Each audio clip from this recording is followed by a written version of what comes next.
wolom nyinti tol ni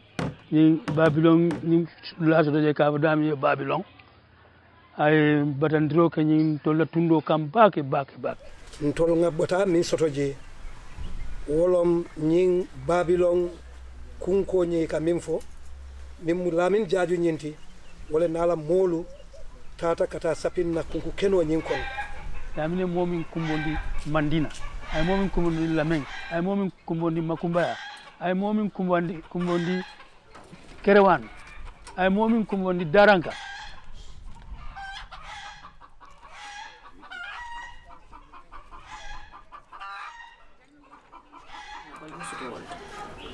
so mbijere kwande rek mo kini jeki rek akata tamu jiti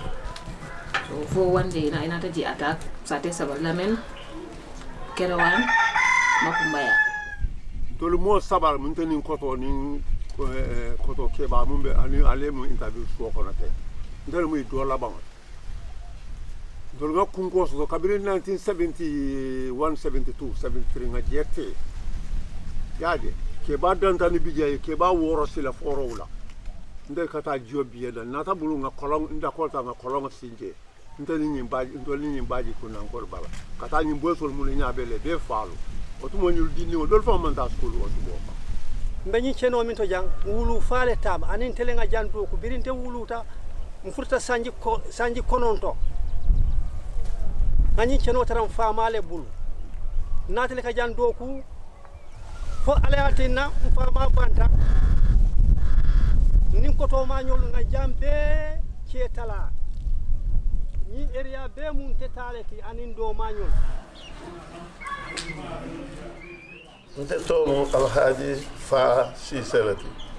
mande nare alkalo wala mumunti na kene ku problem wala soto jan dinkra saba Babylon kunku jan anin na wulol me ka foje ladula ba sunkoto kunku bulol long sate nan ne denta kunku bulol fulol bije bilo ba bar Babyloya abije nel manke sate fulakunda long comme na chosan sate benyami sate la fulakunda abije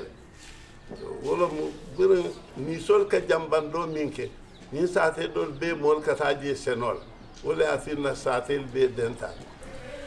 no makumbaya by now abe 100 years old kono le saji kabrin since the beginning ala settlement ni and mumu di found that wala found to makumbati si sate tola wala barate sate tola samela so mol kon kata makumbaya so wona ta ke daloti wona ta di anata ke fengale but near the whole map jibe Gambia la map o jibe previously ebe makumbaya le jelaje in bracket same wala be briefly wala be fonkot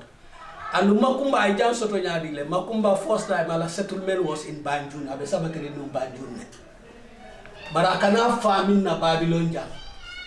aga mone jamale asija la broda mumu job kujabiti wala ka samana famin na Babylon jam for time na da fenga ko job kujabi ko ninde settle ta Banjul ndingol tinake senokela akay kon tebe settle la Babylon janne ni data Babylon ye nyaatari lamen mara karola timbin juo bije o timbin juo bije kolon koto bije o mala kolon koto da settle ta bije be diamula na do wulo le la dame mun na ciosan dulalti wulo min ko Babylon su jamal le be dendinga da sate be la do la wulo lem wo wulo ni ka fo jele Babylon ngatan Babylon baya wolo Babylon yo ni wulo ni molu bije be do ko la je lunkili ya moy ko kambani kilim boyta je kan ka fo mi ko lamini jaaju min na ciosano manke hani kambiata anata karal manela bota dakara anata karalo abe jare la men jambar kunda bu no fon bije nalta min tata je sa ka fo fondi ko mi lamini jaaju be indulato akatem alkalo adum wala alkaliya mallo amantara kering sutoto amantara tito aka kordal di mulla kenol di kate mu alkalo di kakaito dade aka stampi aka dina nga wolon alkalo la adate man ke woti ntol faunte fauna ku jama soto Eric Tunde Jamano la sefo mi ka fo Eric Tunde Jane alkali bengole nene sotota je folo ako alkalol be deng alkalol be nata benje bari nare mota ke register momo bota sate minto yela sate fo wotola te fanan nata wuli ka nyindi ko atemu alkalol ti Babylon aka e kane la o kumo fo jang kote on teman sate soto jang kombo not min tomu Babylon aka ba 50 aka e ko nya 50 drong mbe sambala docteur ete jara kago iman kende yo birin solo anata janto ale keno le diala bang fo ane man bonte do kula ate buka do kuke akamune ke kararo telo kararo do kararo la anya nata aku nata dunyoto ako jinol le kadungala masimo ku kono kam nyanta ngota ka mala ka mo sin ku buru fo ko jinol se fundi itare ni docteur min bolé ngaaje ay tamba katala min check fol nata fo ya 2006 fo fo bang la min ni tur Eric Tunde jale le ni ko be Eric nata rifa wenjo docteur ka kenda ta le samba wenjo abota wenjo anata drong astata makumba ko te be molla kunkol tala ani be fang ila kunkol bulata kono mo jamala kunko la min ya beta ka wa ani biya ba wafi ani som aba wafi because ay jengol le soje min ya lon ko le ba no ka ani lafta la min jela fa ani lafta saf la leta la ita saf no mo kilin nata ay jebe muta kadal ta mo jebe so man sembe soto man kala lo fo kana bula bi ko jumana o mo kilma la min ja ko la min ja because last time the fama nata ay fu the fama tra ya ka ta mo jan first day ngante kaati natra nata ko fama ko ntenta mo jan fama ka ntenta mo jan da ka fama ka kabita mo bulu nta bana dula min do kula bantenga man ko fo he was joking but amanna ke dulu ko ata jebeta so to avoid problem wala fana ko fama ko stop kataji because la for kabina binu je boy so la fana ta stay ya no fa it was not safe community ka feta ta mo je ta ji fa say attack no anytime sante fama na fama stop kana ataji ala ka sul be clear a jebe ka kordati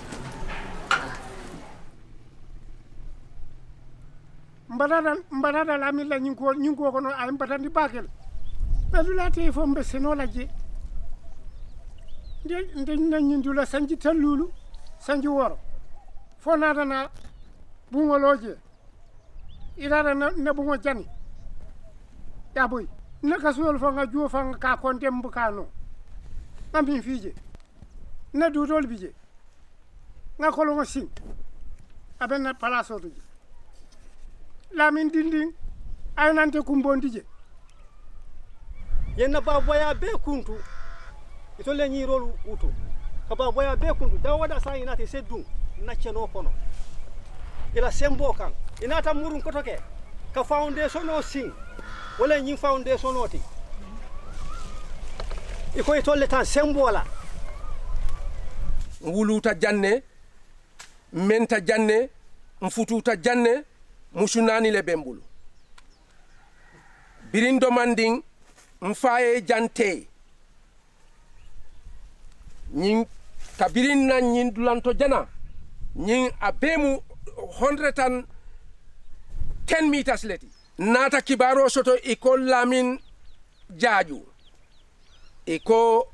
wole abe dinkira taka molbulu ani makumba yankolu dunta nyobulu ani mandinarin dunta nyobulu ani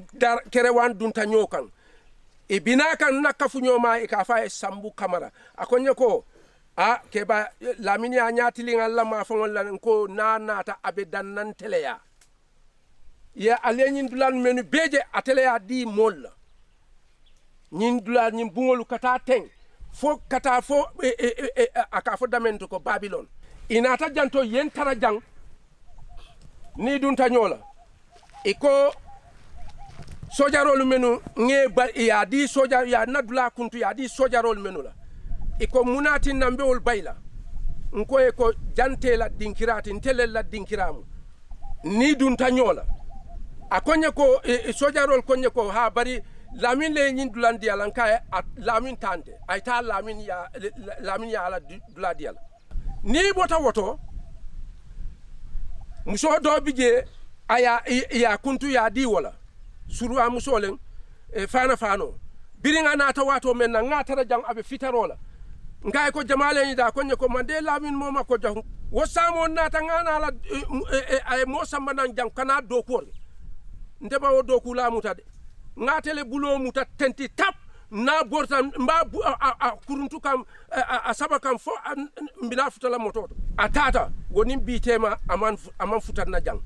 na am fawon la almamo do bije ka faye kan touré imam touré wo fana ngata la jonkotori nyin dula neto jang dinnim fula samana wolbe dula fenkela nkae ko touré mu de keta akonye ko hani lamin le jandi nan kay ite imam to ite ben tolle be kan tol ka salite le nyaato ite imam to ikadula di la dama yalon ko ifango yalon ne ko wo tante je ngamo ele be diamo la ni kumo ni diamo ngamo ele ba kunun ko problème bale ke tanunja ni dulanto jam fang ha akatel tam ni dulanto ñing ata fa en tol batandi lo kunu fong ko police le fa ya mutata inata iba bulalale ni tata je police ya saintenti ya iba bulalale ikatula wole kala o ma bete ya ni la ko dasa yena di dole so ale ko ya ko soto jande batata jande de jang defa wala ko da ya wafile ni sembo soto yena yela ko data ni tamam pen soto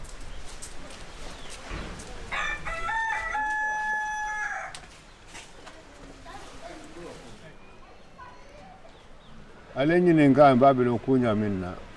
ndolla kungolo mo jete fonle le jete mbulola yena takenna bolu dulat nga nyo seneje nga tie seneje otu aw nyo seneje ngar balu jere nin dimbal be mo to sanji jelo sanji jama dum be wulo tawdo kon bari yo lamin na tan iswaro samananje kasun tolla kungo to kasu bi jata mbeta kasu ju keme fulala atambita kasuju keme fulala duto fana tambita duta ju muani fenal yaje anata kanyulu be sepo na problemo bar folo fula ma be sepo ay delication no soto wala ka nyulu sepo so kabirin tata je nga tara be sepo la ngini kai ko la min ne ki ko al kila min bira na ta walum fa na la fakelo kala fa betum nga bulaje na ta kasu bulo sama police ye Johnson no duli lami wo period kono lami nata ka mo la kuso kaso be kuntu nimbaji kula kasolu din kinta kula ko la dula ka be kuntu ya bang bira abang so halibi molu mamanta do man din dron ina ata molu be muta nda fon yenta muta suwolo kono ya je samari man nte min kadde am ten duma min na sanji folo kono nkon kata pour kanaka kunkol jude nyanta fitaro kuma sela nyam wolungole ni asdango soto la minna ala mol wultana pour ka nyapi mafumba ankol ntata pour ka dinni wolle kenche nawo jimote pour ka dinni woni keke ke murundi ko man tolbe damendo ye fenko berota cement berota mbe jimirinda me ya boynte kumota ncetuta woleto yen cikana ye mbonde yen na dimbal be mutaja ye tata ye sorong ntebe jara dulato police ol bendu yen tolbe sindi ko be ngan singol be jande be munyari woka o dul nga jele ko ndole ta be mu silala dunda samba fo police so o sabu e data samba court wo court e data samba mile tu okay yen tol menul dite nu mile tu fo yaya soirée fo bantaji ya kabiyem bula fenke na cheba kilim fanam biye ka fa yaya jamme wo fanam banta a bota je malamin jamme wo fanam manatu afana nata na bang so ndefinde da yankole ko nyoko yifama arrest ya arrest ko yesamba Banjul police station from Banjul police station to PTS ndaka da ne tara PTS mo jamal la ke ba jamal sa fudana ke bal da malle biji bring ne tara PTS je then after na December mile 2 after every time pass utani na ka bojan kata Banjul moto tibulu ko don samba je every time family problem wo bijana and it was not easy definitely ama easy tena bota je fana na ta fana nya e problème soto ngeli asamba kana fi nya operate still na wala nya kele woni wala jero ma sena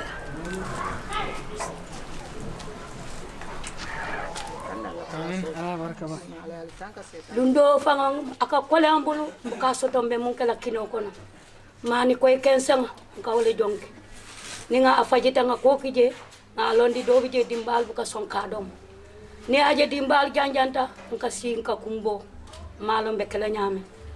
mbo jakalo kono fo sanji kilin kare warawla o kolale ina tebula ina ta janto biri nata kole atambulu bake ani tol narin kola femma sene nse mundo mono buka fenso to foni moye sona diningol la karola diningol awdingol wala batata ko nyaade diningol fangola ba wol fangola wala lente batande nin karam bu ndosira nka batale ike baynan karam bu telefon ike baynan karam bu telefon ko selante be kala nyaade selan fanga si na alfa ma funti tana ntol man do moro fango soto be min do mala sakum bay min dira la aleta karam bu tay karam jo fa ayesi diningol wo fango fay mankar na diningol bele be siri katu ma soto be min do mala nsina soto be di karam to diningol jola min na karam nko ali singa ala mutafana alfa ma funti tana wati dol fango karam bu lungo ikawuli junale yesori dulato pour dindi o kana foy ko lonci katu waddo nindi no wana to loy kunta foy lonci ate bulo kono ate batande aka tinna ikawulle somanda juno na te bulo kono yefini na yengina meje akatal akalona ko bimba mati ayta wonya nana ta ko na binte ma lonci so sa fa ko ante finti tan atara te bulu ima botalal zaman toro min besuto je ni a jube molo min ya lon ke be nin keno min tawo nin kenolti la min ya tinna sababu e sembo la mol kay na wo mol mutale e man toro min sude kate ke mabo mi sanji kilin karisesi yo sanji kilin karise o kono yena jube wo molo ila dimbale min tu koma wala balu soto nya akoleta mol bulu bake mi ya lon ko i nyanta ka balu andi min nyante balu ndila wol bebe mararo kono sa biri ye samba kasoto main tu e munne batani soteje ben vadaje manda hasul ko mo jamal manda hasul je bu gar jamal mo laral bete salo bete mate be karalla dul kare late bar man kay rasul je susural benkin ko fonoy biri safa kale ibanta ka baytu lo wala ha iso do man ko ha mo dol banzale be sayta yal biri yembula be sayta yal to man na fe su de bu ma to ko ta ave babylon ko man na ko murje wan ko fo da fe fo da jela adun jere mun na badu dulas woto wala ya tinna lafta pour kay tandi man sala asa ji aya long ko ntolde mbe nyami ni aje mbe nyim fola nga batami sote sanji tan anin nani hani kabi dulati je safo man sa kundan tolu man tada ntatale dulalu beleto ni ko sefo ya iko gouverneur ya iko ministre ya iko police ya iko dulati je safo man tada mi banin tata bi safo ka be kelate ning abota wote ndika kuje ngamune jeje woto wolem nyinti woto wo min yalla man sakundal la ning min be marari wo bundal la amunta ko nga kuso be je ko wolle singolo apoka kat ni wonte non yimbe be kala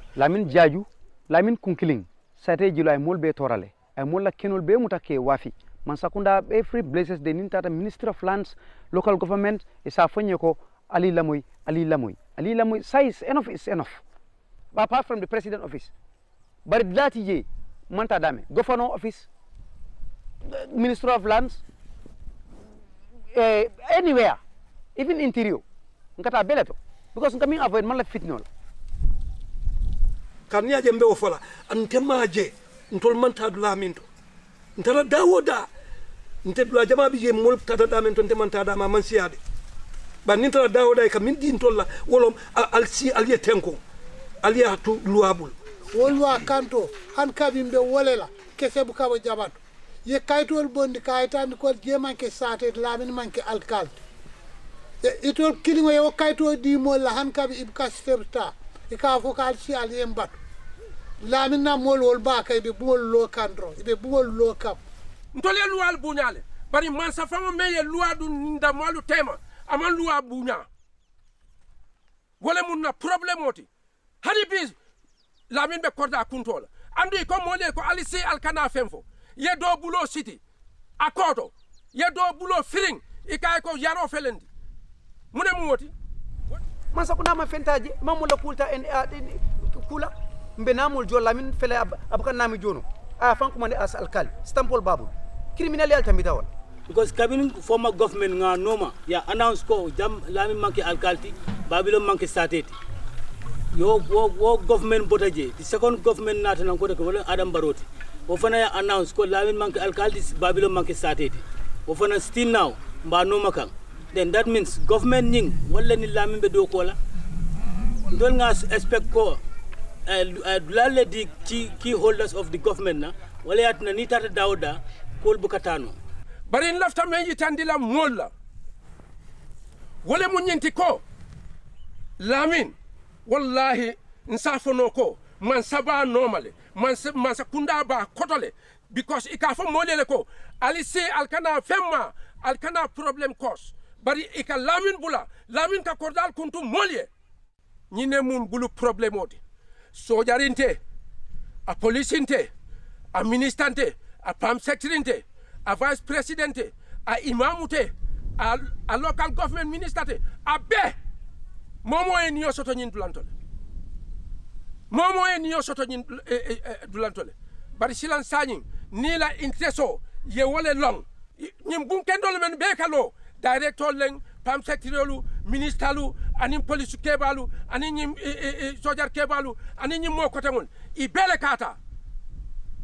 anda ka kodi ndin dorole taybulu pour nyin kaba ka mol hadani man sakunda fana kafuta kalamin mako ka tumbe wole fola mo kilin sate nani